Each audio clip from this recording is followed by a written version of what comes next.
estúdio de entrevistas aqui, maravilhoso. E apresentando aqui, Roque Fagundes. Coloca a câmera nele aí. Roque Fagundes que está aqui hoje, a gente vai bater um papo sobre o Lauro, né? Sobre a economia, né? Sobre o nosso presidente Lula, sobre a sua história. E hoje nós vamos inaugurar esse espaço belíssimo aqui. E a gente quer inaugurar com uma pessoa que fosse uma pessoa simples, uma pessoa honesta, uma pessoa que não tem nada a esconder e tem muita coisa para nos contar da história de vida dele. Bom dia, Roque. Bom dia, Mário. Bom dia a todos aqueles que acompanham o nosso podcast através da M2M, né, News. Quero também deixar um bom dia aqui para a nossa querida Daiane Menezes, que está ali, né, meu querido amigo Gabriel, que está na operação. E estou aqui à disposição para que a gente possa bater esse papo bacana e parabenizar, né, pelo estúdio, pela estrutura e pela inauguração desse novo espaço. Como você entrou na política? Como foi isso? O que deu em você? O que foi que lhe inspirou a você entrar na vida pública? Ô Mário, eu fiz escola técnica federal naquela época, né, em 80. O movimento estudantil era muito forte, era muito combativo, era muito atuante, né? E fiz instrumentação industrial. Logo depois fui trabalhar no Bradesco e passei no concurso da Caixa, né? Isso, ao passar no concurso da Caixa, também militei no movimento sindical bancário. Então eu fui diretor do Sindicato dos Bancários, fui diretor da Associação dos Empregados da Caixa. E aí foi que eu me aproximei muito do Partido dos Trabalhadores naquela época e a gente construiu um núcleo dentro da Caixa petista, né, na época. E de lá para cá a gente vem fazendo toda a nossa atuação política, né? Sempre em Lauro? Não, eu iniciei em Salvador, mas depois vim para Lauro em 2005. E Lauro naquela época já era um pouco mais expansiva, né? Uma das cidades em destaque. Era uma cidade de destaque e eu vim para Lauro convidado pela prefeita Moema Gramacho, né, na época. Fui tesoureiro da prefeitura, depois fui secretário da Fazenda durante 2 anos. Né? Depois fui candidato a vereador, me elegi vereador. Trabalhei também na Desenho Bahia por 2 anos como assessor do presidente da Desenho Bahia. Ótimo. Ultimamente estava como secretário também de infraestrutura aqui no município. Sim. E hoje fui candidato a vereador, não obtive êxito, a vida é assim, a política também. A gente não constrói para a gente constrói para um coletivo. Enfim, estou hoje na Caixa, voltei para a minha origem, né? Há 35 anos, na verdade, que eu sou empregado Caixa. Exatamente. E retornei para a agência 2022 aqui em Lauro de Freitas. É da hoje daqui, né? Não, é do Estado do Coco, ali perto do antigo Max, né? Antigo Max. Pode atender, não tem problema não. Não, aqui. Fica à sua disposição. Caixa Econômica, concurso público. Você, naquela época, era o que você queria fazer ou você tinha outras ideias? Rapaz, veja só, a gente passa num concurso, né? Eu tive a oportunidade, eu fazia na época contabilidade e tinha uma noção de banco, porque trabalhei 2 anos e 8 meses no Bradesco, de 87 a 89. Isso foi me dando, apesar de muito jovem, mas foi me dando subsídios, elementos, para que eu conseguisse passar, né, no concurso da Caixa. Né? Então... Era o que você queria? Olha, a gente vai fazendo os concursos da vida e vai melhorando, né? E a Caixa é uma empresa fantástica, né? Aprendi muito ao longo desses anos, né? A Caixa tem uma qualidade, um zelo com o funcionário muito grande, investe realmente na qualificação do funcionário e isso foram elementos, né? A forma, o salário, né? Um salário que não é um grande salário, mas é um salário bom, que nos dá uma situação de tranquilidade, né? E a qualidade do trabalho. Ótimo. Vamos agora, né? A Caixa lá, deixa a Caixa lá. Vamos aqui agora para a sua vida política, né? Já em 80, Moema já era prefeita? Porque essa Eu conheci história Moema em 90, eu conheci Moema em 92, 93, 94. dela. Em 80 eu fiz escola técnica, né? Eu era estudante ainda, tinha... E aí você veio para coligar com a nossa prefeita. A gente chama ela de nossa madrinha, viu? É uma pessoa maravilhosa. Mas se eu sair de lá de trás e vir aqui para frente, né? A gente precisa entender. Ontem nós ouvimos a entrevista da prefeita Débora Regis no Sem Censura TV do nosso amigo Tenob. E ela castigou muito a gestão. Você participou da gestão da prefeita, né? E ela vem castigando desde que assumiu em 1º de janeiro, né? Condenando a prefeita, dizendo que aquilo ali estava uma bagunça. Você considera que ela está falando a verdade? Olha, Mário, veja só, toda gestão, quando termina, né, a gente vê, isso todo mundo vai fazer uma crítica à gestão anterior. Isso é normal, é da política, normal. A gente entende, né, compreende isso. Naturalmente, certas situações podem ter acontecido, né? Agora, o que é preciso de tudo é apurar. Não adianta só você fazer denúncia de coisas que não estavam, ou que estavam erradas, ou que não foram legais, ou que foram incorretas, e isso não gerar absolutamente nenhuma pena, nenhuma culpa para quem praticou o ato, né? Fora isso, é politicagem, é briga de partido, porque aquela coisa, eu acho que ainda é muito cedo para se fazer um comentário sobre o novo governo, né?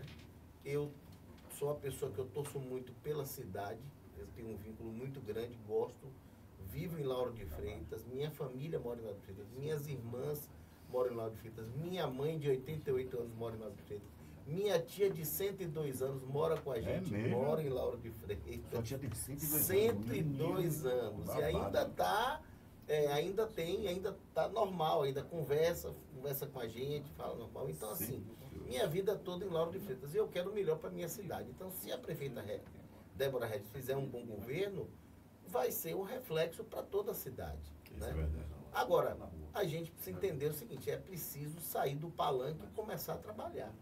Porque senão ela vai entrar num processo de desgaste. E eu, quando digo isso, eu digo de uma forma muito fraternal, não é fazendo nenhum ataque, né? Ela precisa começar a botar a cidade para rodar, ela precisa começar a fazer a cidade acontecer. Ela tem uma grande oportunidade com o desgaste com que a gestão que finalizou o mandato muito grande, né? Na verdade, assim, qualquer governo que tem 4 mandatos, ele tem uma tendência natural a um certo desgaste. A política ela é muito cíclica. Então ela tem a grande oportunidade de fazer, né, tudo que ela criticava, tudo que ela condenava, ela tem a grande oportunidade agora de fazer o certo, né? Exatamente. Se é isso mesmo. Enfim, desejar boa sorte, ainda acho que é muito prematuro a gente fazer já alguma crítica ao governo atual, mas eu acho que ela precisa começar a trabalhar, né? Sair do palanque, começar a trabalhar e mostrar realmente para que veio.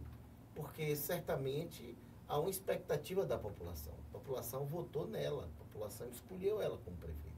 Então ela tem agora o dever, né? A obrigação de fazer tudo aquilo que ela se comprometeu na época da campanha e tudo aquilo que ela se comprometeu a fazer correto, se é que estava sendo feito de forma errada. Eu sempre acompanhei Moema, né? Ela foi uma cuidadora, cuidou muito bem da gente, nos atendia, posicionava firme e forte contra o governo do estado, mesmo sendo do partido dela, ela defendia o trabalhador, participou de várias reuniões na mesa com a gente, levou a gente na Casa Civil, levou a gente na CEINFRA, abria as portas do governo, então nós temos o maior respeito.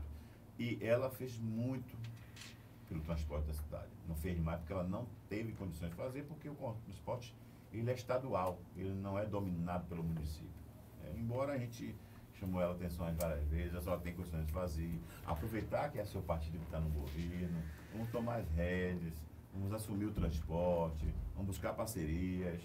E a gente, no final da história, ela ouvia muito o secretário dela, que ela é muito ouvinte, mas no final ela disse, tudo que você me falou há 2 anos atrás, a gente tem que exercer agora. E começamos a trabalhar, né? Ela me chamou e disse, vamos aqui fazer com o Olinto aqui, vamos chamar um empresário, porque transporte não se discute com o Ministério Público, se discute com gestores.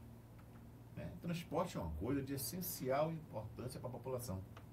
Né? E ela foi muito atacada com corte de linhas, né? Com a população sofrendo, tendo que se submeter a essa estação aeroporto que é muito pequena e não cabe receber todos ao mesmo tempo. Impossível. Mas, Roque, década de 80, Lauro de Freitas já tinha... Me permita sim, só toda. dizer o seguinte, que a questão de mobilidade em Lauro de Freitas é uma questão muito, muito grande e nem tudo é culpa de Lauro de Freitas. Eu não estou dizendo que é culpa de gestor nenhum.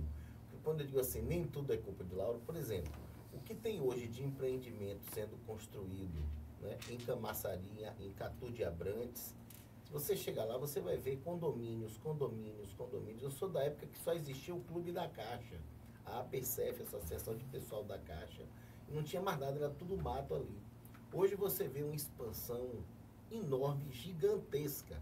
Então esses carros, eles precisam se deslocar para Salvador, eles não passam pela via metropolitana porque tem que o pedágio, é cobrado um pedágio. Né?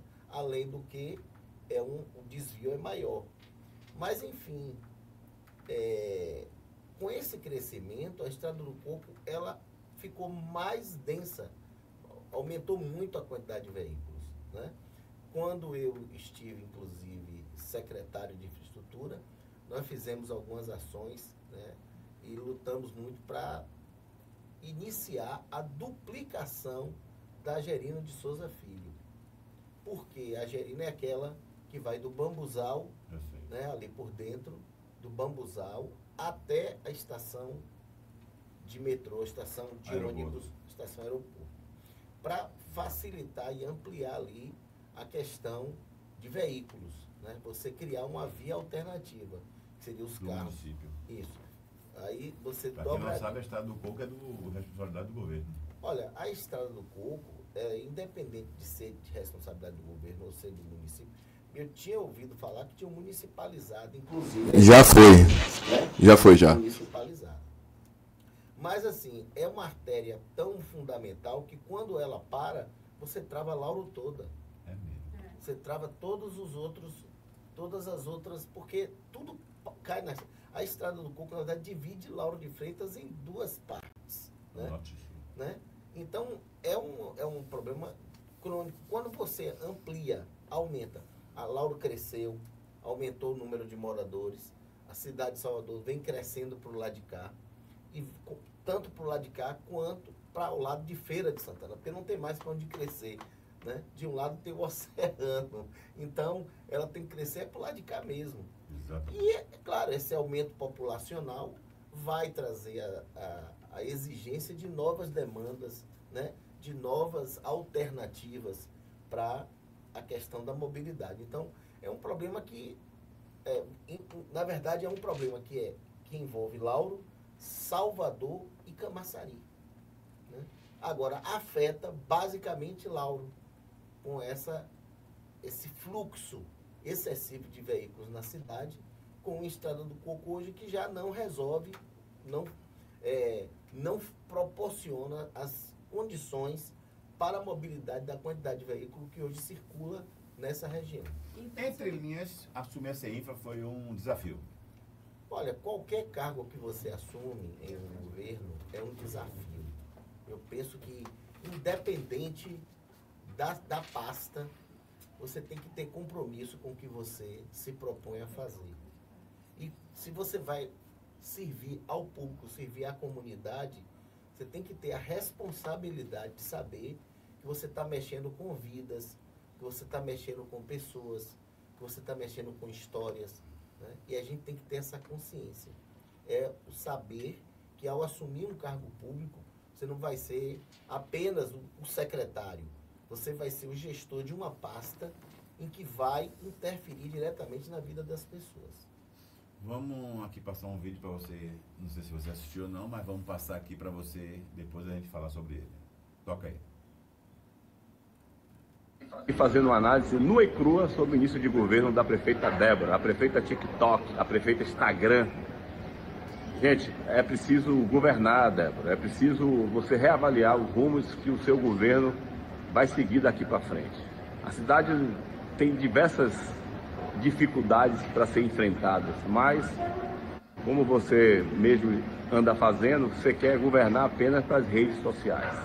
Enquanto isso, a população paga um preço altíssimo, sem falar nos servidores que lutam e brigam diariamente para receber os seus salários trabalhados de dezembro. Uma tristeza, um erro gravíssimo para o início de governo que era esperado por todos nós. Mas, infelizmente, vamos ficar apenas no TikTok e na Londres de Freitas, a tão sonhada Londres de Freitas prometida. Mais uma vez, erramos. A cidade sendo invadida por funcionários de Camaçari, sob o controle e o comando de Elinaldo, ex-prefeito de Camaçari, que perdeu a eleição e quer transferir quase toda sua equipe para a cidade do Lauro de Freitas.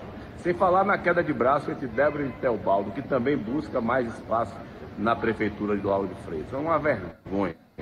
Uma farra de emprego onde mulher de vereador, pai de vereador ocupa cargos. Uma coisa assim descarada. Escancarado, né? Hoje ninguém tem mais vergonha. E aí, Roque? Isso aqui dá um podcast inteiro, né? Dá um podcast Eu não sei quanto tempo eu tenho para falar. À vontade. Conhece Mauro Cardim? Claro, conheço o Mauro. Foi secretário, né? Ele foi secretário, né? Tenho muito respeito à pessoa dele. Não tenho essa aproximação toda, mas conheço, ele me conhece. Bom, primeiro assim, como eu até iniciei a falar, acho que ainda é muito cedo, né? Esse tipo de situação acontece no sentido de que a pessoa tinha uma perspectiva de ter um cargo, né? Porque participou da campanha, porque fez campanha. A gente não sabe qual foi o nível de diálogo e de acerto que foi feito, que isso é natural, é da política, não é nada imoral, não, é natural. Quem participa da campanha tem que ocupar, tem que também ter a responsabilidade de contribuir para dar certo, vamos dizer assim, né? E eu não sei se houve algum compromisso, houve alguma promessa, houve alguma perspectiva de que ele estaria em algum cargo, talvez por não estar ainda ocupando, né? Isso incomoda, ele ficou chateado, né? A gente sabe que isso infelizmente ocorre com todo mundo, não tem lugar para todo mundo, e a gente não sabe quais foram os acertos que foram firmados nesse processo de construção de um grupo para governar o município, né? Acho que o governo dela começa com alguma dificuldade, mesmo que se justifique a questão financeira. Eu fui de 2010 a 2012 secretário da Fazenda em Lauro de Freitas. E o que é que acontece? Tudo que acontece, o financeiro é o coração da cidade. Sem dinheiro você não faz nada. Sem você ter uma arrecadação que suporte o pagamento das despesas, né? Porque sempre assim, é aquela velha máxima, as necessidades são infinitas e os recursos são finitos. Então, você não vai conseguir realizar tudo.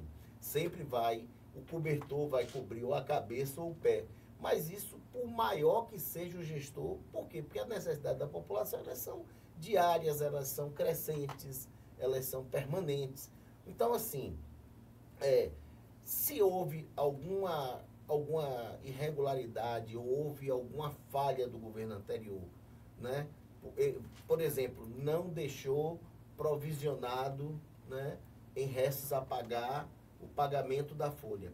Gente, existe todo um arcabouço jurídico, todo um ordenamento jurídico ao qual você pode recorrer e, inclusive, tornar o gestor anterior inelegível.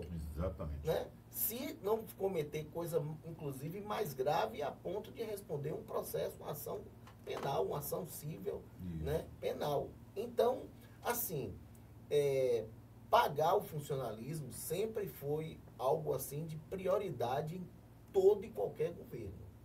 Então, se tem dinheiro na conta, você paga o funcionalismo e depois você resolve na justiça resolve através de seus advogados, procuradores, as questões de falha da gestão anterior. Então, se tinha dinheiro na conta, acho que seria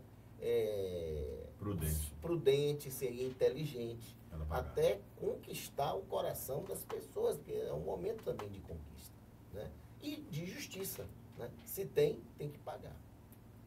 Então, assim, essa questão de esses questionamentos no início do governo, eles acontecem, rupturas também. Essa questão de vir pessoas de outros municípios é uma coisa que se questionou sempre, a vida inteira, né? Mas ela não trazia de outro município. Ela não ficava pensando. Houve.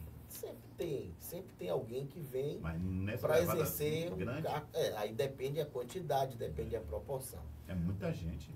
Aí cabe à população verificar. São 236 pessoas que tinham cargos comissionados em Camaçari. Que vieram para cá. Que estão vindo para cá. E a prefeita Débora, ela disse durante a campanha e bateu muito na questão de não trazer pessoas de fora, né?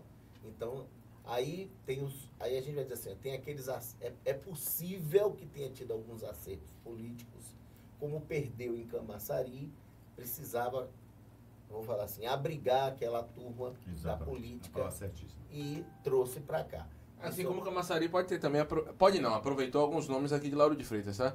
Eu não sei quantas pessoas, mas, por exemplo, teve um candidato a vereador que concorreu, inclusive na mesma federação que você, está nomeado lá em Camaçari. Olha, quem é? Posso falar? Claro. Encontrei com ele na rua, perguntei, aí tá onde? Ele, não, tô trabalhando lá, tô construindo projetos lá em Camaçari. Já. Você já tá nomeado? Já estou, Lula Maciel. Pronto. Eu entendo, eu não tenho essa informação. É um cara que trabalha na política há muito tempo e foi aproveitado, é um grande nome, é uma mente pensante. Não, Lula é muito inteligente. Conhece Lula? Claro. É muito inteligente. Somos do mesmo partido. Já disputaram a presidência do mesmo partido, né, Roque? Não, disputar não disputar. Nunca concorreu com ele, não? Quando eu fui candidato a presidente, foi chapa única. Não teve concorrente. Mas, enfim, só para finalizar outra coisa ali, que o Mauro Cardim falou, é essa questão de nomear pessoas da família. Olha só, existe uma lei, né, que é a lei do nepotismo. A esposa de Tenóbio foi nomeada. O pai de Tenóbio, que é de Feira de Santana, não mora aqui não. A esposa também foi nomeada, viu, Mário? A esposa também foi nomeada. Mentira. A esposa, segundo Ladislau Leal, com salário bruto de R$23 mil. 23 mil quebrados. A esposa de Tenóbio? Olha, aí virou a bandalheira. O que eu vou falar com vocês é sempre a questão. Eu não estou aqui para defender nem atacar. Eu estou aqui para a gente pontuar determinadas situações de forma muito serena, tranquila, né? Sem ataques. Mas é o seguinte, a lei do nepotismo, existe uma lei que justamente fiscaliza esse tipo de situação. Eu posso nomear eu estando prefeito, eu posso nomear minha esposa secretária? Posso. Eu não posso nomear ela para um cargo técnico, para um cargo de gerente ou para um cargo de... Entendeu? Geralmente as mulheres dos prefeitos ou dos governadores são da Secretaria de Assistência Social. Na maioria dos casos. Veja isso. Então, assim, aí a gente tem que ver assim, o que a lei permite e o que a lei não permite. Mude a lei, mas se a lei permite, não vejo problema nenhum. Problema. Tá? Então, se essas nomeações, elas estão em desacordo com a lei do nepotismo, cabe a denúncia ao Ministério Público. O que eu combato muito, gente, é o seguinte, aquele denuncismo, tanto de um lado quanto do outro, aquele denuncismo de que vai para as redes sociais e faz aquela coisa, sim, e aí? Não. Acabou? Acabou. Então, assim, eu não sou muito dessa linha. Eu acho o seguinte, tem que ter consequência. Se fez errado, tem que pagar pelo erro. Eu não tenho essa coisa comigo com ninguém. Quem não tem o que temer, quer que a coisa seja legal. Quer que haja, inclusive, que a lei seja exercida. Você acha essa cadeira confortável? Tá boa. Eu não tô achando, não. a situação é meio dura. A gente já está trocando já Bom, também. então se há uma denúncia de que houve parentes na prefeitura, cabe uma denúncia ao Ministério Público. É só alguém pegar e fazer a denúncia. Isso é E tem que normal. lembrar, né, Roque, de que o nepotismo só se passa da parte da prefeita. Tenóbio não é prefeito. Tenóbio é vereador. Ele pode fazer indicações. E até da esposa dele, do pai dele. Ele pode, sim, que isso não é crime. Ele Nunca foi. é do poder legislativo. Isso. Né? Seria nepotismo se ele conseguir colocar na Câmara, fica pegando coroa, mas ele está colocando no poder executivo. Isso não tem problema nenhum, é só redes sociais mesmo, é quando a pessoa vai lá brigar.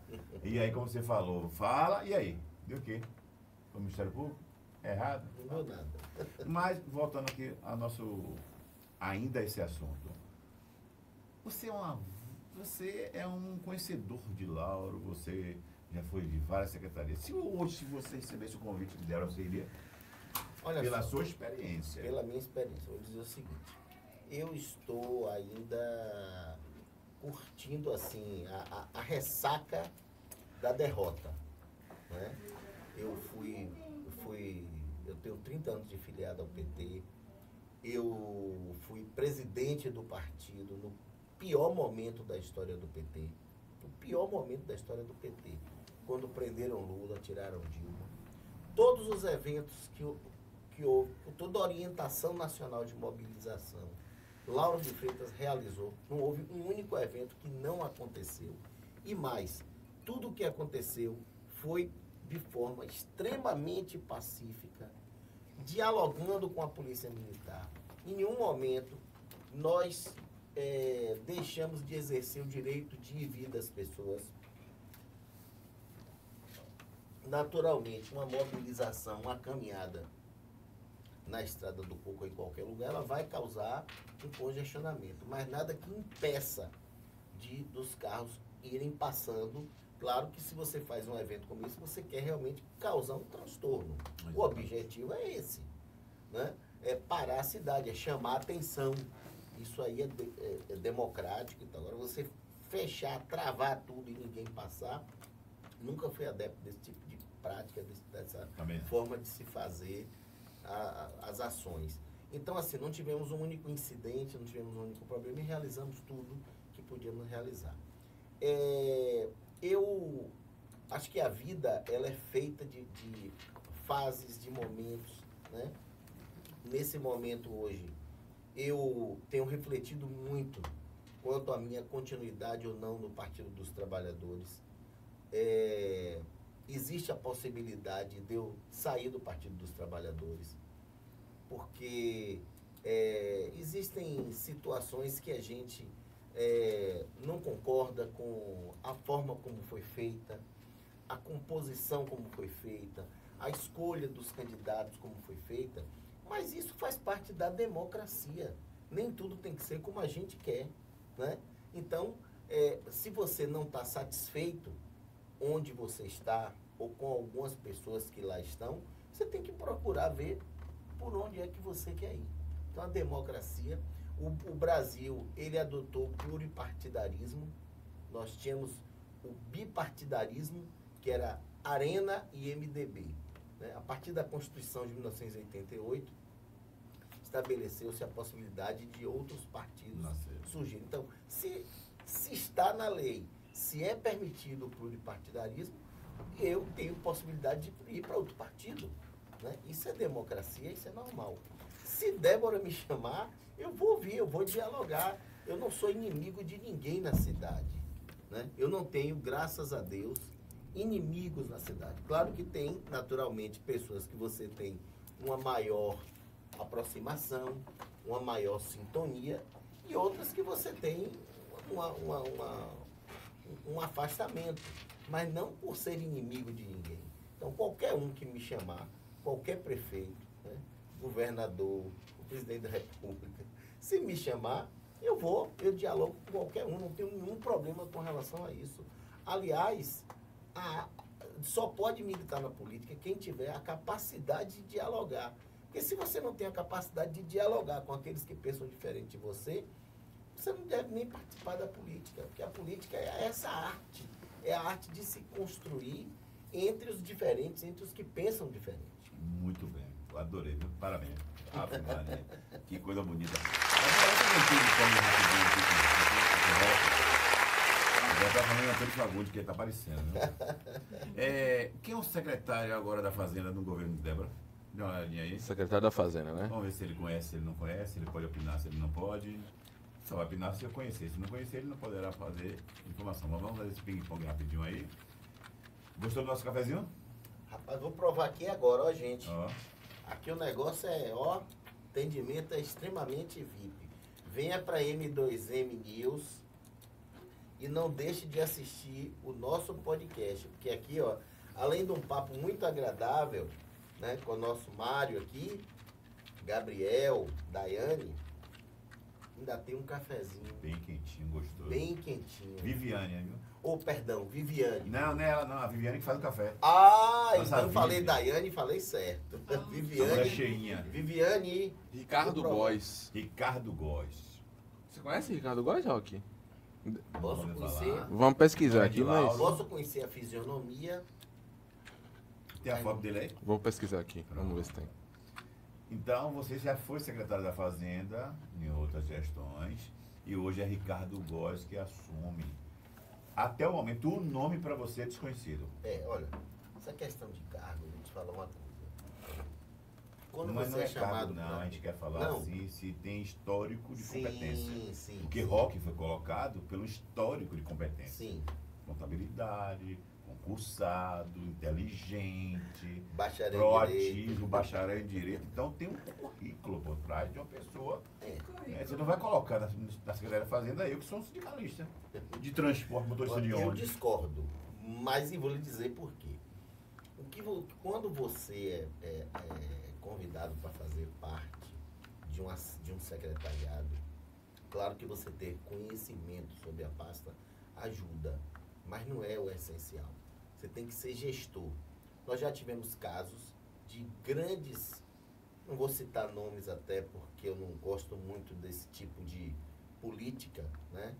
De fazer nenhuma referência alusiva negativa às pessoas, não conheço. Aparentemente você não lembra. Não lembro, Deve ser da Também turma não. de Camaçari. não sei. Então, assim, Não é conhecido, não. você tem que ser gestor. Você tem que saber fazer a gestão.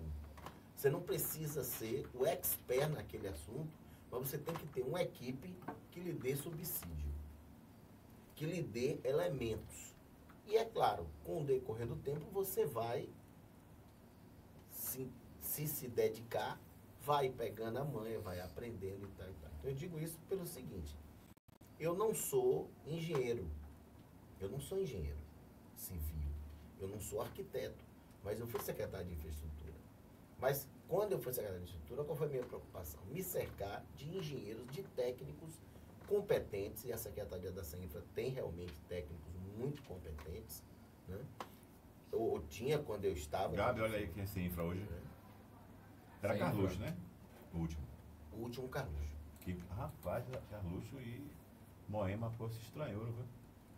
Se estranharam na reta final, graças a Deus. Agora- Aí é outro assunto. Débora fez uma alteração, Eu falo o né? que quiser. Débora fez algumas alterações, por exemplo, o CETOP virou CEMOB, CEMOB. igual Salvador. E ela também igualou com Salvador a CEINFRA. Agora não vai ser mais CEINFRA, não sei nem qual é a nomenclatura, mas está aqui CEINFRA e Serviços Públicos, seria a CESP. Estão juntas agora. Josilene Cardim, Será que é irmão de Mário Cardim? Parente? não sei, mas... Josilene Cardim. A chefe... Pera aí, devagar. Olha o que ele falou aqui. Ele não acredita que ela fez isso de colocar a CESP e a CEINFRA no mesmo local. É isso mesmo que Uma nós estamos secretaria. vendo? Tá aqui escrito aqui, ó, no site da Prefeitura Municipal de Lauro de Freitas, oficial. Secretaria Municipal de Infraestrutura e Serviços Públicos. É isso mesmo. Assim, eu não junto, assim, aí Pode falar à vontade. ela tá livre. Tecnicamente pode falar Eu à só ia vontade. só dizer uma coisa, só para deixar bem claro. Não se combina, é isso? Não, é porque são secretarias muito grandes. A CESP, ela é gigante. Eu só ia falar só sobre o Cardim, só para deixar bem claro. Essa Cardim eu vou pesquisar, mas assim, ó, a chefe do gabinete da Débora, ela assina o sobrenome Cardim. Só que ela não é parente de Mauro Cardim, tá? Então pode ser que esse aqui também seja do outro Cardim. Tem dois Cardins por aqui. Tem o Mauro Cardim, que tem a família dele, que não é daqui. O Mauro ele é da Cidade Baixa. A Ribeira. Isso. Cresceu lá e depois foi morar na Pituba. Inclusive, tem histórias ótimas da vida pessoal de Mauro Cardim, a vida sexual de Mauro Cardim. Se você quiser, depois eu te conto. Mário adora. Essa é a parte que não Que alugaram, inclusive, um apartamento e Mauro, vamos comprar um sofá. Não, um dos 3 caras que alugou a casa com o Mauro, o apartamento, disse assim, não bota sofá não, que a mulher quando entrar já vai direto pro quarto. Botar no lugar pra mulher sentar na sala. Teve até essa história. Ô Mauro, depois eu conto outra, viu? Mas, enfim, tem o Cardim de lá do Mauro e tem esse outro Cardim dessa pessoa que era de Camaçari. Então, eu vou pesquisar qual dos 2 Cardim ela... Pronto, são 2 secretarias grandes. Eu estava falando que assim, que a CESP é uma secretaria gigante. Você cuida da limpeza da cidade, da limpeza dos córregos. Lauro é cortada por 5 rios. Então, a limpeza desses rios é necessário, né? A manutenção da limpeza da cidade. Aí Lauro recebe muito, vamos dizer assim, muito lixo de Salvador, no sentido de que vem muita coisa nos rios, né? No Rio Ipitanga. O Rio Ipitanga que vem de Salvador para Lauro de Freitas, naturalmente, traz muita coisa, né? Então, assim, a limpeza da cidade, a manutenção da cidade é uma coisa fundamental. O lixo da cidade, o recolhimento do lixo é uma coisa gigante. Então, é uma secretaria gigante. A CEINFRA é outra secretaria importante, porque ela vai cuidar da infraestrutura, ela vai cuidar de asfaltar a cidade, da manutenção na rede pluvial, na rede de esgoto da cidade, né? Então, assim, a mobilidade, né? Que vai intervir na mobilidade, entendeu? Então, são obras que melhoram a malha viária da cidade, que cuidam da malha viária. Então, é uma secretaria também que eu acho que tem uma importância muito grande. Lauro de Freitas é uma cidade cortada por 5 rios, um lençol freático muito, muito alto, né? Tem lugares que você cava em Lauro e sai água. Isso, né? É verdade. Entenda. Então, quando os rios que desaguam no Joanes, quando a maré está cheia, muito cheia, o que acontece? Essa água vai e volta, ela não deságua totalmente. Então, a possibilidade de alagamento em Lauro é muito grande, né? Foram feitas várias intervenções. Muito boas, né? Piscinões e tal, 6 piscinões que a população precisa conhecer, precisa ser levada para conhecer. Falei isso aqui. Piscinão que a gente chama em São Paulo. Aqui ela é chamada de reservatório de amortecimento. Por quê? Porque ela enche, mas a água continua saindo. Só que numa vazão menor, para permitir que não saia aquela enxurrada, e aquela enxurrada que provoca o alagamento.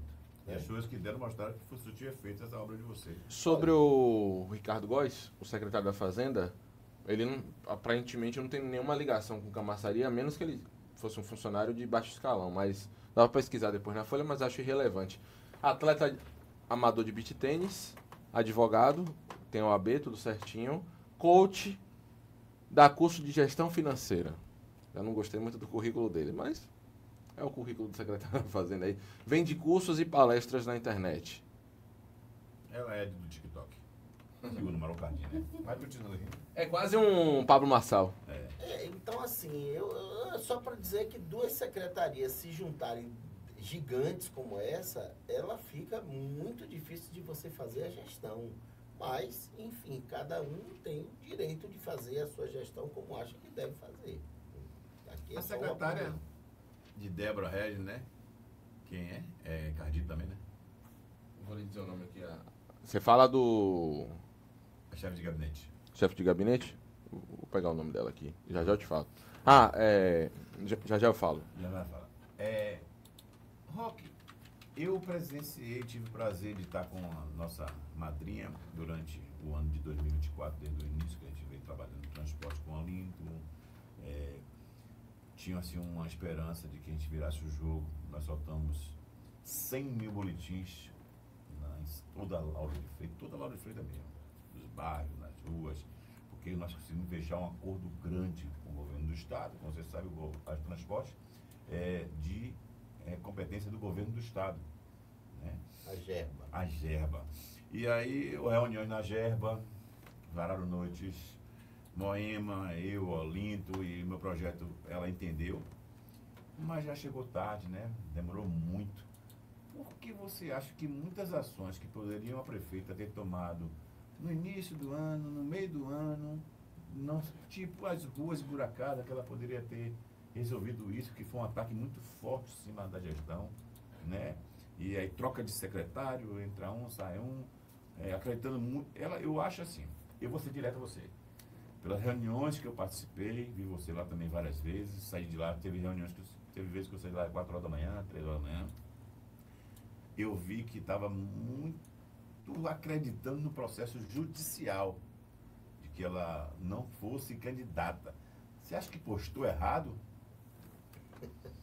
Faça-se um resumão aí. Um resumão. Olha só, o que eu posso falar é da minha época que eu fui secretário de infraestrutura, né? Quando eu fui secretário de infraestrutura foi 2020. Foi 20? Acho que foi 20.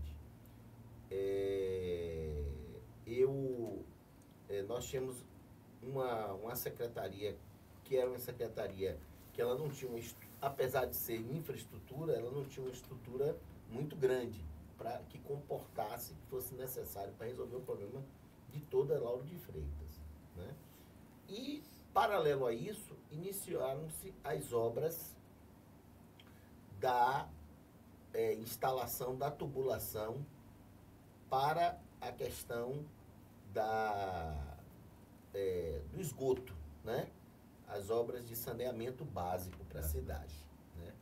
Obras que eu reputo da maior importância. Muito. Inclusive, eu não sei se a maioria das pessoas sabe, se utilizou muito a linha do metrô, quando fez a escavação para fazer o metrô, que também foi uma coisa fantástica, a vinda do metrô para Lauro. Se utilizou, inclusive, aquela escavação já para colocar a tubulação, porque todos os detritos nossos, né, vamos falar assim, as fezes, né, vão ser jogadas no emissário submarino.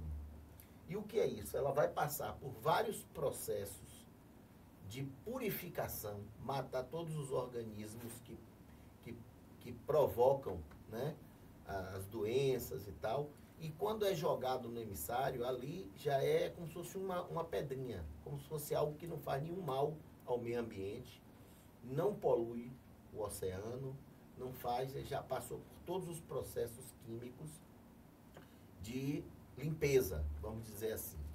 Então, todos os detritos da cidade de Lauro vão ser transportados para o emissário submarino. Isso. Então, essa primeira parte já foi feita, né, que chega no início de Lauro. Quais são as outras partes? Você colocar tubos que estarão sendo interligados, né, em estações elevatórias. O que são essas estações elevatórias? Nem todas as áreas de Lauro, elas estão acima do nível do mar, às vezes elas estão abaixo do nível do mar. Então é preciso que hajam condições de succionar, que tenham equipamentos que puxem, que façam com que esse transporte aconteça.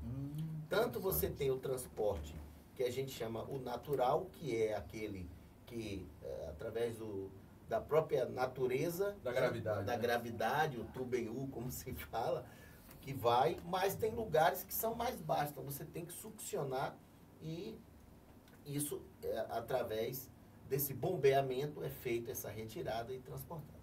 Você só pode botar o sistema a funcionar quando ele tiver pelo menos uma grande quantidade já em funcionamento, para valer a pena. O que acontece?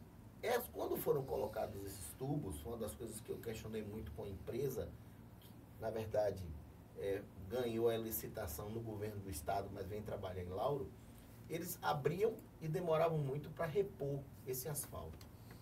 Eu disse assim, olha, não precisa ser engenheiro para saber que se você demora muito para repor, a água chove, e pegamos chuvas intensas, Muito grandes. entra na terra e fofa o restante do asfalto. Só que como você demora muito para repor, quando você vai colocar, já estourou tudo, as outras partes. Mas essa malha é velha, a empresa questiona que a malha é velha, que por isso, e só quer repor o que ele escavou. Outra situação poxa, a quantidade de asfalto que eu faço, asfalto é algo caríssimo. Muito Eu não caro. tenho como fazer um balde de asfalto e ir colocando. O cara faz é uma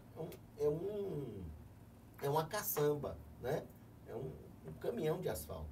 E esse caminhão, esse asfalto, ele é perdido no final do dia se você não fizer a instalação. Ele não retorna, ele não sofre nenhum processo de reaproveitamento. É mesmo? Não, além de ser muito caro. Então, assim, aí a alegação da empresa é, poxa, você quer que eu faça um trechozinho e cubra? Eu não tenho condição. O custo, para mim, vai ser altíssimo. Então, imagine, eu estou colocando a coisa muito assim, de um lado e do outro, olhando os dois lados. Claro. A verdade é que, quando você faz o saneamento básico, você vai esburacar a cidade toda. E aí não tem como não fazer isso, né? E você pegar períodos de chuva muito intensos, juntamente com isso. E você, como eu falei, que eu careceria de uma equipe maior, de uma infraestrutura melhor, para que a gente pudesse manter a manutenção básica da cidade, né? Então, são elementos que são importantes nesse processo. Às vezes você fala assim, até aproveitar essa oportunidade, né? Assim, são duas coisas que eu acho importantes para a gente passar até para a população de uma forma muito técnica, né? Eu não sou engenheiro, como eu falei, mas a gente vai aprendendo. São duas coisas que têm uma influência muito grande na população. Primeiro, quando você faz abrir um buraco, uma cratera, ninguém viu. Gente, isso pode ser em qualquer lugar do mundo. Isso chama-se fuga de material. Tá tudo lá, as manilhas estão lá embaixo. E elas vão conduzindo a água, drenando a água da chuva, né? Ora, se uma manilha dessa quebra, o que que acontece? A terra começa a entrar e vai junto com a água. Exatamente. E vai solapando, vai escavando, escavando, escavando. Só que está lá embaixo, a gente não vê, a gente só vê quando o buraco chega lá em cima. Exatamente. Você já viu cenas aí na televisão que a pessoa caiu no buraco, que o carro caiu no buraco? Isso é um fato que acontece em qualquer lugar, porque você não tem como saber qual é a manilha que está quebrada. A manilha quebrou, está lá dentro. Você só vai perceber quando chegar lá em cima, que começar que o asfalto começar a ceder, a entrar assim, ó, a ficar um buraco no asfalto, aí você vê que, opa, tem uma fuga aqui de material. Isso é um fator, e aí, como diz assim, qualquer gestor está sujeito a isso. A outra coisa é a questão propriamente dito, do alagamento. Analise, quando você vai fazer um projeto de uma manilha para botar em determinada rua, qual é o critério? É da minha cabeça? Eu acho bonito, eu acordei hoje de boa maré, vou botar uma manilha maior.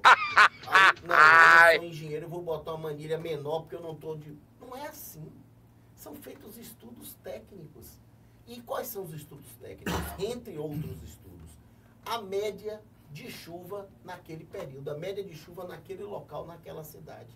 E você vai botar uma manilha que esteja compatível com a média de chuva. Ora, se eu sou engenheiro, digo não, por conta das questões climáticas, em vez de botar uma manilha deste tamanho, eu vou botar uma manilha deste tamanho. Sabe o que é que acontece? O Ministério Público vem para cima. Como é que você bota uma manilha gigante? Você gastou 10 vezes mais uma obra e justifique que você gastou mais. E o próprio prefeito, o próprio gestor vai dizer, rapaz, eu não quero que você gaste tanto não, porque eu tenho outro lugar para fazer. Se eu fizer aqui e não fizer em outro, vai faltar em outro. Imagine a problemática que é isso. Muito problemático. Né? Então, assim, essas mudanças climáticas, o que é que elas provocam? Muita chuva. Às vezes, o que é chover em um mês, chove em um dia, em 2 dias. Não tem lugar nenhum do mundo em que você não terá alagamento. Você vai minimizar esses efeitos. Como, Laura, foram criados 6 reservatórios de amortecimento. Isso já ajuda. A constante limpeza, né, a população ajudar a não jogar lixo na rua, ajuda, porque muitas vezes você chega e vê um entupimento. Quando você vai ver, que você abre é o quê? Cheio de garrafa PET, cheio de plástico, cheio de papel, que impede que a água vá. Como ela está represada, ela sobe. Né? Então, são questões que a gente tem que analisar, inclusive, assim, haverá em algum momento a necessidade de se rever tudo isso, porque se essas mudanças climáticas, se essas questões todas, elas são tão permanentes em nossa sociedade, nós temos que encontrar alternativa para evitar o alagamento. Você tem hoje a maior cidade da América Latina, que é São Paulo, debaixo d'água, com várias mortes. Você, Veneza, uma cidade... E é mais rica. Pois é. Mais rica. Pois é. Veneza. Alagou Veneza, né? Então, assim, qualquer lugar do mundo, independente, você vai encontrar esse problema. Por quê? Porque foi projetado para receber uma vazão de X e receber uma vazão de 10X. Então, você pode culpar o prefeito, você pode xingar o prefeito, não tem problema nenhum. Democracia é isso. Mas a questão, tecnicamente falando, é essa. Agora, não é porque isso é um fato que a gente vai acomodar. Não. Temos que buscar alternativa. Aqueles lugares que têm uma probabilidade, que têm um histórico de alagamento, Lauro, que foi feito na Lagoa da Base, foi uma obra fantástica do governo do Estado. Aliás, o governo do Estado investiu muito em Lauro de Freitas. Muito nessa questão da macrodrenagem de vários rios. Vários lugares alagavam muito em Lauro de Freitas. E o governo do Estado fez grandes obras no município de Lauro. Isso é uma coisa que a gente tem que elogiar realmente, né?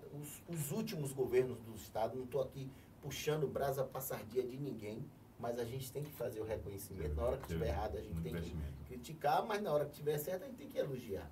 E foi muito investimento nessas obras de microdrenagem em Lauro de Freitas. Inclusive, uma delas ali, antigamente, ali perto do Correio, né? Aquela rua ali, bem no centro aqui de Lauro, né? Ali é a Mária Pingaus, aquela rua asfaltava de subir que não passava carro. Era mesmo.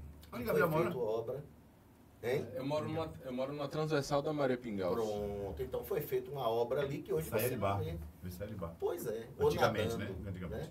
Tem aquela rua ali atrás do Max, atrás do antigo Max, que ia para Vida Nova. Ali alagou casas, que foi uma loucura aquilo ali. Lembro foi também. feita uma grande obra ali, Nunca não mais ocorre e não vai mais acontecer. Nunca mais. Mas, o que é que acontece? Vai crescendo a cidade, né? Nós temos um problema seríssimo na Luiz Tarquínio, que nós temos várias construções em cima do córrego, em cima da passagem de água, né? E como é que limpa? Como é que faz a limpeza? Se tem uma casa em cima, como é que você vai entrar para limpar aquilo ali? Né? Então nós temos problemas seríssimos na Luiz Tarquínio, e que se vier chuva como chegou em São Paulo, vai acarretar uma série de problemas na Luiz Tarquínio.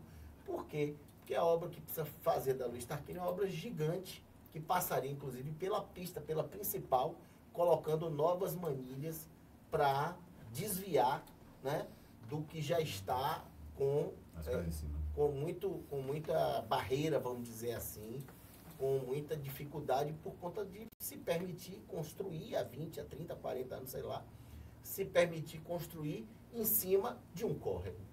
Sobre a Joselene, só para completar a informação, ela foi secretária do gabinete da prefeita durante 31 dias.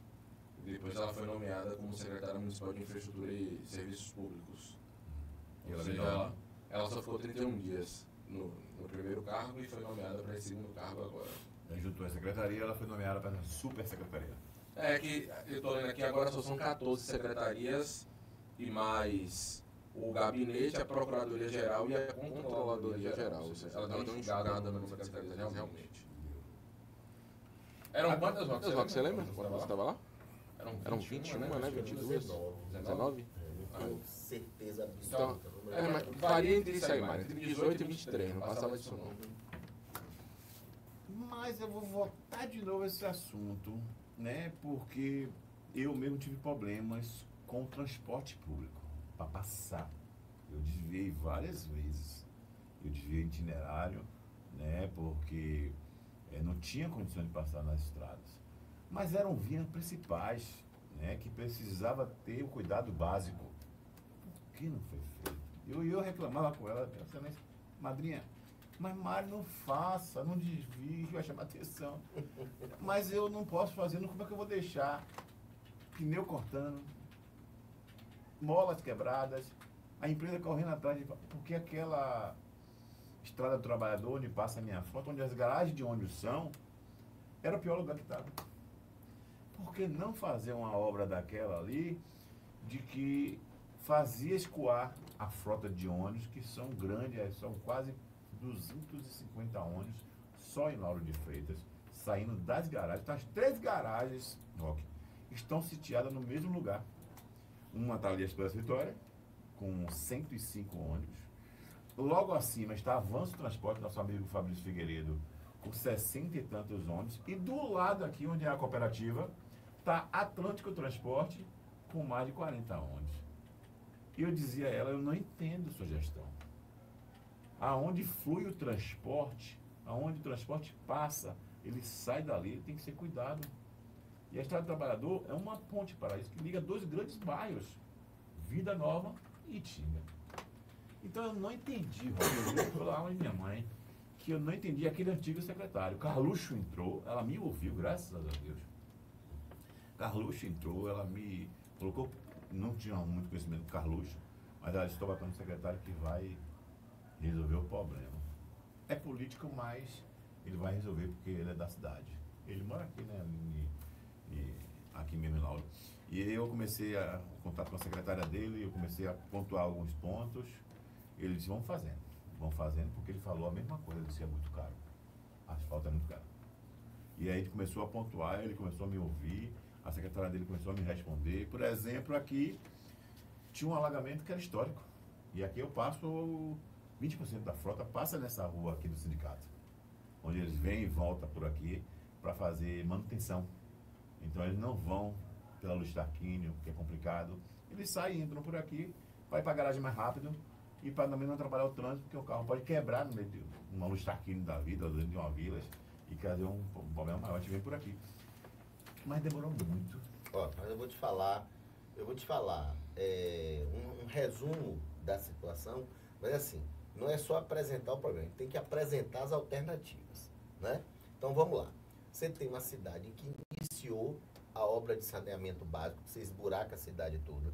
Você tem uma cidade cortada por 5 rios, que isso é lindo e maravilhoso, não estou reclamando, mas isso tem uma importância, porque quando chove esses rios, eles sobem e ajudam no processo de alagar.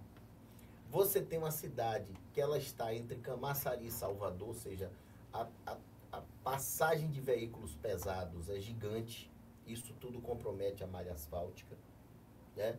Você tem uma cidade que não foi preparada, não foi estruturada durante a sua evolução. Você vê ruas estreitas demais, você vê um contingente muito grande populacional. Lauro é uma das cidades mais populosas da Bahia, porque você tem uma cidade com 58 quilômetros quadrados, morando 240, 250 mil pessoas. Então, isso se torna muito populoso. Isso tudo também, nós temos as nossas questões sociais, né, em que as pessoas jogam muito lixo na rua, e todos esses lixos eles se acumulam. Imagine você somar tudo isso e ter que resolver tudo isso. A nossa malha asfáltica é de péssima qualidade também. A qualidade do asfalto não é boa, né? Então, assim, quando você junta uma série de ingredientes, é natural que você vai ter problema, no geral. Você vai encontrar um problema geral, né? As questões financeiras, e aí, se quiserem citar para amenizar, né, a questão da Covid, não sei. Bom, enfim, existe uma série de situações que tem, em Lauro existem particularidades que não passam, que outras cidades passam. Não tem essa complexidade que tem Lauro de Freitas, né? Então, assim, quais são as alternativas? Você precisa criar novas vias, abrir novos espaços, ver a forma de que você pode utilizar para facilitar a mobilidade na cidade. Então, por exemplo, eu não sou engenheiro de trânsito, longe de mim isso, apenas eu estou dando uma opinião enquanto munícipe, enquanto alguém que fez parte de governo, esteve mais de uma secretaria, e que a gente vai trocando ideias também com os colegas, com os outros secretários, né? Então, por exemplo, a duplicação da Gerino de Souza Filho. Na época, inclusive, ainda estava como secretário o nosso amigo Nelson Pellegrino, secretário da SEDU, antes dele ir para o Tribunal de Contas, e nós corremos e levamos um pré-projeto, porque não deu tempo de preparar um projeto, levamos um pré-projeto para ele ver se aprovava para duplicação, iniciar os estudos de duplicação da Gerino de Souza Filho. Como eu falei, que é que liga o Bambuzal a terminal de ônibus ali, né, no aeroporto. Além disso, você tem 3 praias em Lauro, que é Buraquinho, Vilas e Pitanga, que elas não se comunicam. Existem possibilidades delas serem um balneário.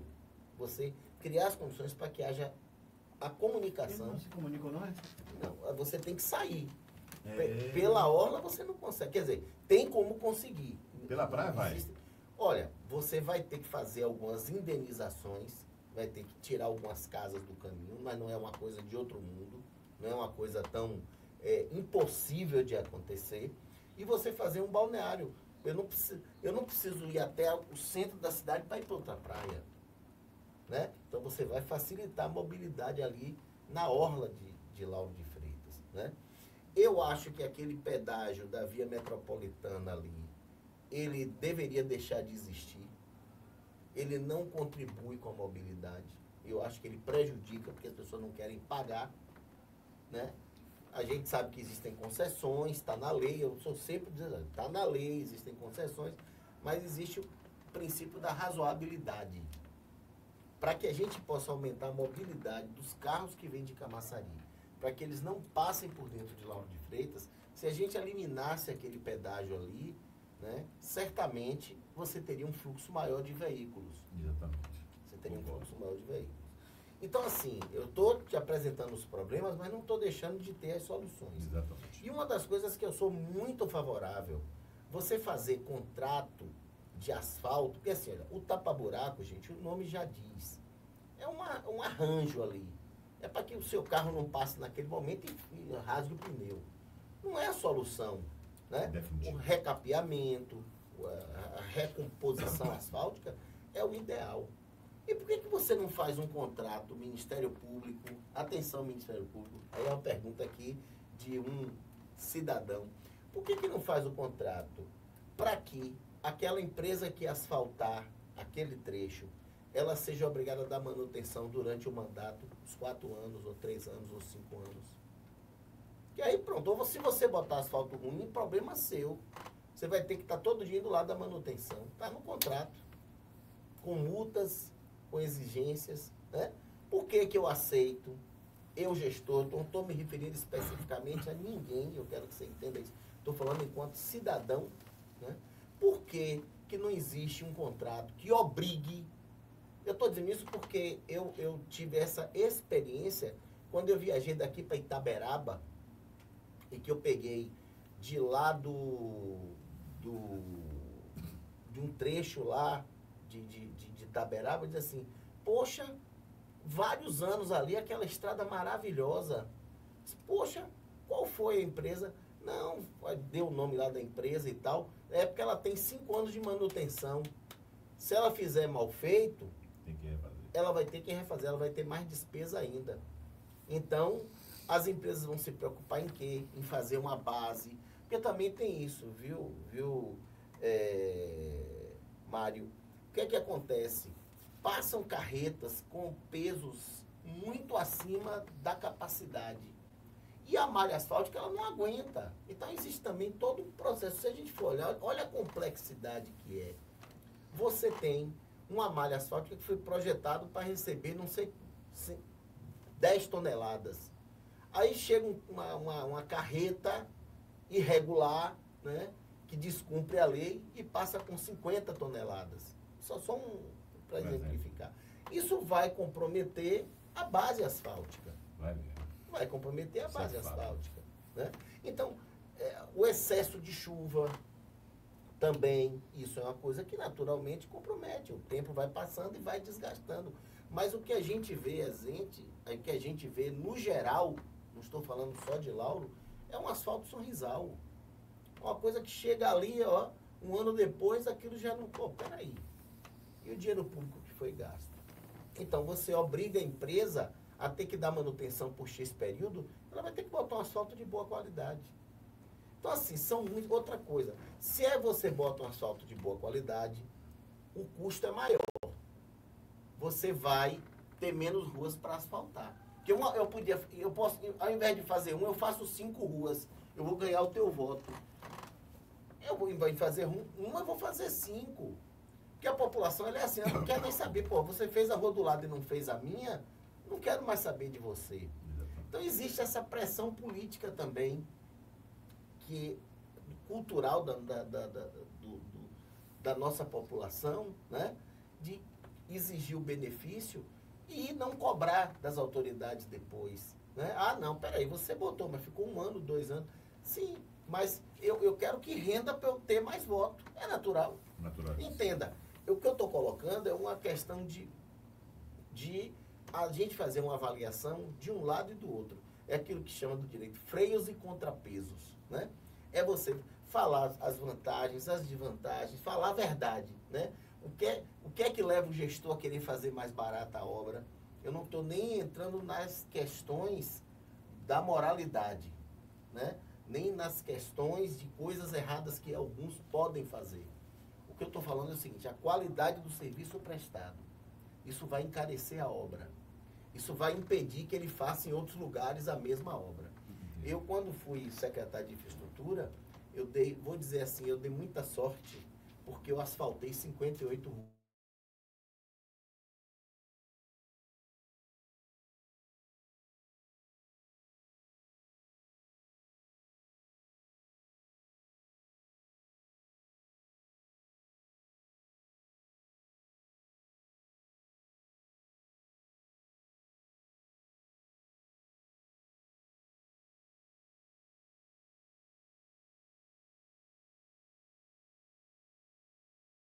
Inaugurar. Ora, eu como secretário, nós inauguramos 58 ruas em Lauro. Novas, do zero. Muito bom trabalho. Né? Agora, teve problema? Teve. Deixou de pagar, o cara para a obra, a população já fica aborrecida. Uma obra que já era para ter sido feita desde 2019, só foi feita em 2022, 2021. Isso cria um desgaste também na população, que quando você conclui a obra, o cara já não tem mais aquele sabor. Infelizmente, nós temos uma burocracia natural, né? Que não pode deixar... Eu não sou contra a burocracia e nem sou a favor da burocracia. Nós temos que criar mecanismos para reduzir a burocracia sem perder a segurança jurídica das coisas que são feitas. Nós estamos aqui com um bate-papo com essa pessoa inteligentíssima que deu uma aula a gente hoje, Roque Fagundes, né? E eu quero... Já estamos aqui, já está falando nosso horário, né? E já estamos aqui, né? Já estamos 8h27, faltando 3 Hora certa! 8h27, né? Está falando aqui perto de 3 minutos já para terminar. Roque, carnaval para você. Você vai passar o carnaval aqui, vai ficar com a família no interior, gosta de carnaval. Como é que será esses dias de carnaval para você? Gosto muito de carnaval. Agora a idade vai chegando. Ainda aluga aquela casa, Roque? Hein? Era a casa de sua mãe que você alugava? Um negócio assim? Ou sua mãe que morava perto do circuito? Não Minha tinha mãe nada? morava perto do circuito. Hoje minha Imagina. mãe mora em Lauro. Ah, Hoje você conseguiu mora trazer ela? comigo. Qual é o Minha mãe- circuito? Campo Grande? Minha mãe morava ali perto do Campo Grande, Aham. né? E veio morar aqui em Lauro já tem uns 2 anos. Ela, minha mãe de 88 e minha tia de 102. São as irmãs Não vou esquecer, inseparáveis. Não vai Quero que ser. você embarque para ir lá tomar um cafezinho com ela, viu? Que elas Quero gostam de uma conhecer mesmo, prosa. cara. Fazer uma... entrevistar ela lá, né? Oh, bacana. Acho que aí vai entrevistar ela, se puder, claro. Né? Claro que pode. Vai ter Claro um que papo pode. com ela. E aí, eu gosto muito de carnaval, é uma festa, para mim, fantástica. Só não é melhor que São João. Para mim, São João é a melhor festa do mundo. Também. Minha filha né? me adora. Amo, sou apaixonado pelo forró, pelas comidas típicas, pela dança, pelo som. E gosto muito de carnaval. Só que a gente vai vendo, assim, algumas situações de violência. A idade vai chegando também e a gente começa a perder aquele ânimo todo de estar na folia. Lamentar que não vai ter carnaval em Lauro, né? Sempre teve aquele carnavalzinho de rua em que a gente curtia com muita tranquilidade e tal. Mas, enfim, eu vou estar em Lauro, né? Não sei se vou viajar, ainda não decidi se vou estar aqui ou vou viajar para o interior e tal. E, eventualmente, né, já há alguns anos tive a alegria de sair no Bancoma, que é um grande bloco aqui do nosso município, né? Mãe Lúcia, mandar um abraço para a Mãe Lúcia. Sai na avenida, né? Isso. Mas eu não sei se eu vou sair no Bancoma também. Eu estou vendo aí as possibilidades, mas desejo que todas as pessoas que forem para o circuito, que realmente se dirijam na paz, né? A paz, ela é a responsabilidade de todos nós. Se a gente não semear a paz e o amor entre as pessoas, o que será de nossa humanidade, né? Então, sempre a gente construir algo pensando que, e tendo a consciência de que toda a nossa vida ela é coletiva. Se tudo que você fizer, você pensar no outro, se você tiver o olhar de coletivizar as situações, de pensar que o outro pode ser prejudicado, de contribuir para uma sociedade melhor, uma sociedade mais justa, certamente a gente vai ter índices de violência, índices de situações de sabores na nossa vida coletiva bem melhores. Porque muitas vezes as soluções de muitos problemas que nós temos, elas não são individuais, elas são coletivas. Só que às vezes a gente fica num mundo tão individualista que esquece que existe o outro. E que o outro também pode me ajudar a que minha vida seja melhor. E a gente compartilhar a fraternidade, compartilhar a paz, compartilhar o amor. E é isso que eu gostaria muito que as pessoas parassem para refletir. Nós estamos todos de passagem nessa vida. Que a gente nessa passagem deixe, né, coisas boas, deixe flores no caminho, né, que deixe amor, que deixe paz e que não passe deixando um rastro de coisa ruim, né? 40 anos de axé, você gosta do carnaval, sua mãe mora no Campo Grande, ouviu muita coisa. Uma música que na sua cabeça agora você lembra. Rapaz, olha, o que você gosta. Eu gosto de todas. Eu sei, mas eu tem que sou ter uma. chicleteiro. Sério? Sou Tem uma chicleteira aqui, não é você, chicleteiro. velho. Sou chicleteiro. Gosto de todas as músicas mesmo? do Chiclete. Gosto muito de Durval Leles. Gosto muito de minha querida Sara Jane, que é moradora aqui de Lauro de Freitas, Exatamente. uma grande cantora. Então, assim, eu só não sou muito, aí é uma questão de gosto, cada um. Eu não gosto muito de certas músicas, certas batidas hoje, que se fazem hoje. Qualquer música hoje que desclassifique a mulher, que coloque a mulher como um objeto, eu não é do meu agrado. Eu não participo, eu não gosto, né? Mas aquelas músicas do samba reggae, a música que baiana. não sai da sua cabeça. Que você tá em casa sozinho e diz assim, ó, essa música é da minha época, ó. Quando a estrela brilhar na cabeleira e o galope acordar na beira-mar, bem te vi a canção da goiabeira, fez a lua no mato pra cheirar. Frevo Mulher! Frevo Mulher! A Melinha. Boa, bem lembrado, viu? Essa daí, eu me lembro, Rock, que quando o Chiclete entrava e tocava essa música, teve uma época que foi proibido ele tocar. Parece que o povo se acabava. Era saindo de uma rua, saindo da outra, era realmente bem lembrado agora. Rock, muito obrigado. Que Deus lhe dê vida e saúde. Prazer em te conhecer. Né? Eu não tive essa possibilidade. É mais uma da fábrica. Muito aí desse último ano, 2024, né? E o Ministério do PT. Eu costumo dizer, Rock, eu sou a madrinha, eu sou Jacques Wagner e sou Lula. O resto eu não gosto do PT. É? Ela? Não, Teval Rodrigues. Ah. Essa daí vai dar direitos autorais. É. Então eu não sou petista, né? Não tenho nada contra o PT também. Sou sindicalista, mas o que Rui Costa fez na gestão dele derrubou o que Jacques Wagner tinha construído. Para mim é o pior gestor que eu já vi na face da terra. Um sindicalista que não atende sindicato, um sindicalista que não conversa com o sindicato. Para você ter ideia, a diferença de personalidades, a madrinha, você manda o zap para ela 0 hora da noite, ela responde.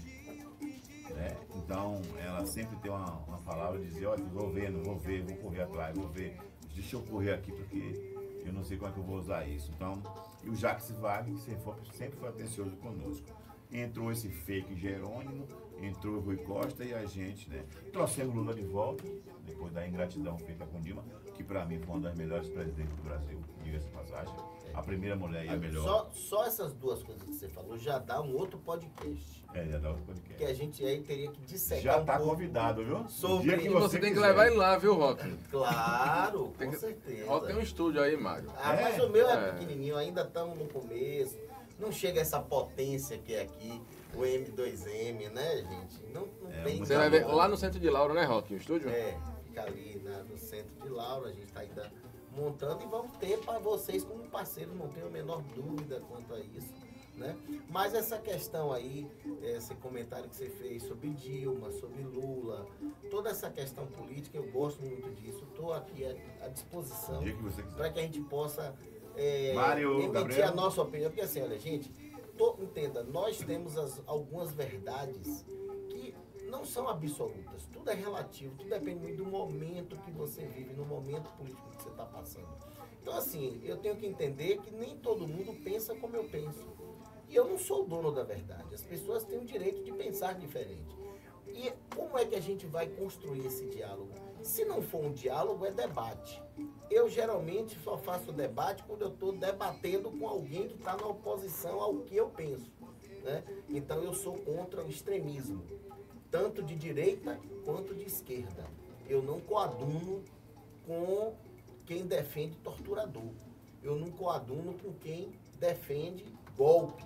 Eu não coaduno com quem diz que a mulher só não deve ser estuprada porque é feia. Eu não coaduno com esse tipo de política.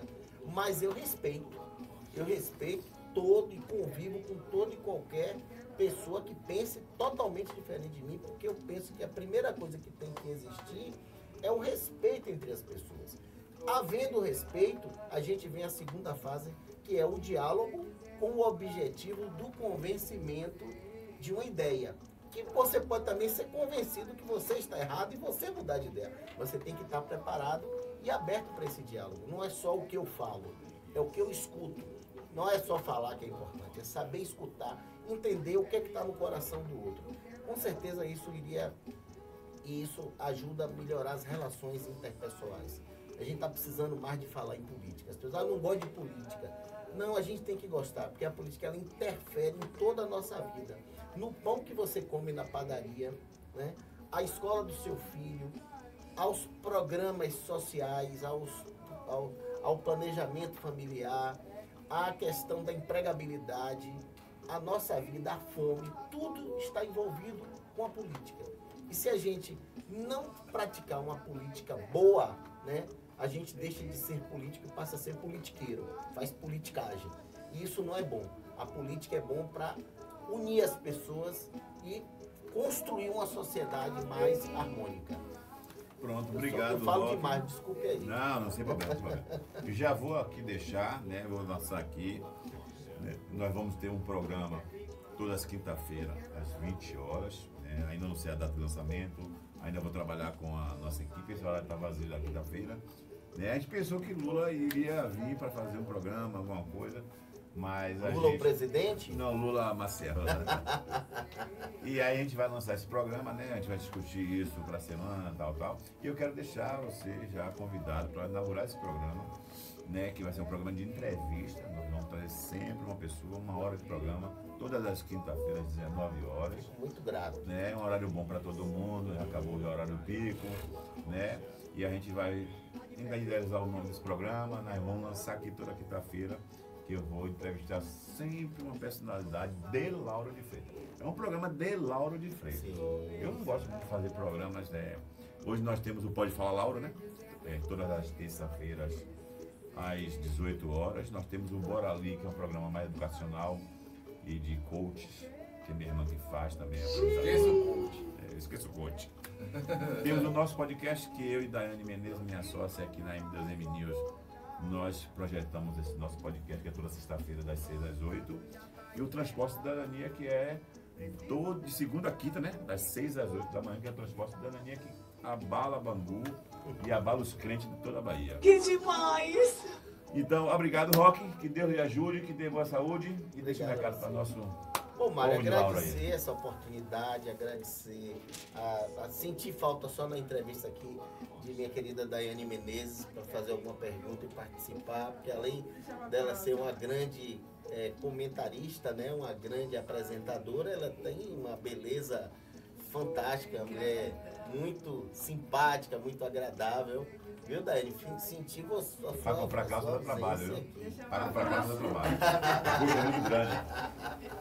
E agradecer também ao nosso operador, meu querido amigo Gabriel, que foi quem fez o convite. Para mim foi muito Viu, beleza. Foi muito honroso e estou à disposição de vocês para a gente continuar falando, discutindo Lauro, né? Uma Lauro cada vez melhor, uma Lauro cada vez mais feliz para todos os munícipes e que a gente possa construir essas relações sociais com mais amor, com mais alegria e com mais felicidade. Obrigado, gente. Hoje nós inauguramos definitivamente o nosso segundo estúdio. Nós estamos no primeiro estúdio, o segundo estúdio. Vamos em crescimento ainda. Queremos fazer um estúdio grande para fazer jogos, brincadeiras e um programa dinâmico. Mas estamos só na construção. Obrigado a todos. Bom dia e um beijo. Rock. Obrigado. Tchau, tchau. Valeu.